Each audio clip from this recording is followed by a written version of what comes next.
Hello everyone! So this is Edmond Mendaros channel, isang content creator at gumagawa ng mga tutorials katulad ng laptop, PC troubleshootings, mobile device troubleshootings at marami pang ibang klaseng tutorials na sinishare ko dito sa aking channel. At sa bidyong ito ay pag-uusapan natin at i-guide ko kayo on how to resolve video can't be monetized copyright claim in YouTube channel using desktop.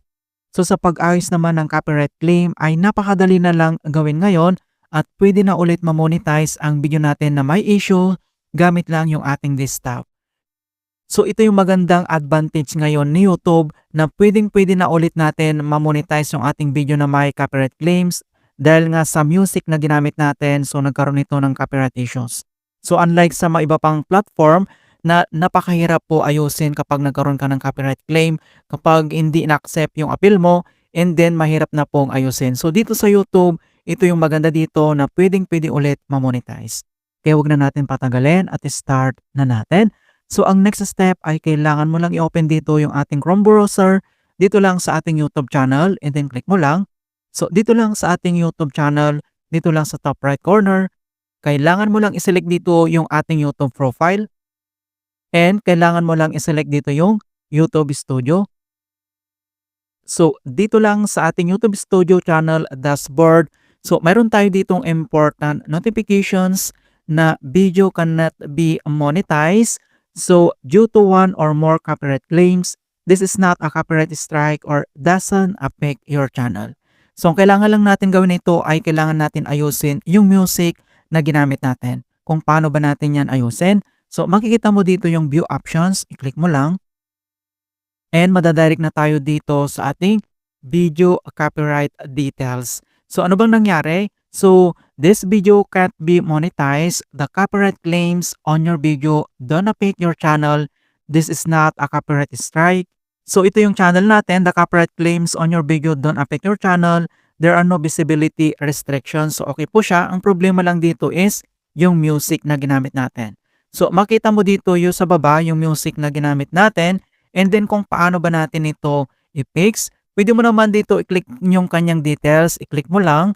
At makita mo na dito yung content details ng ating music kung saan natin ginamit yung music na to. Kaya nagkaroon tayo dito ng copyright claims.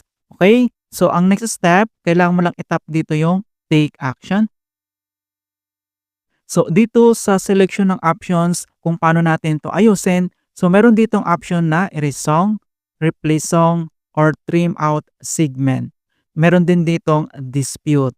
Okay, so nasa sayo kung anong option mo dito sa apat na pwede natin pagpilian para maayos natin. So isilik lang natin dito yung trim out segment.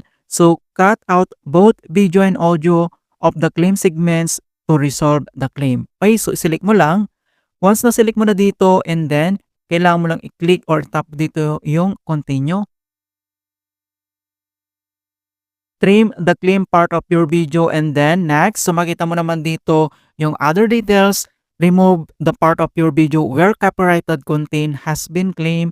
Double check your video before continuing. The trim will remove things like info cards, ad breaks, and end screens that exist within the trim area. Okay, so nandito yung start time and then yung end time po niya. Then next, kapag okay na, itap mo lang dito yung save. And then confirm changes. Make sure you preview the video before conforming. Once your edits are applied, they will be permanently and can't be undone. You can still retrieve your original video with Google Takeout.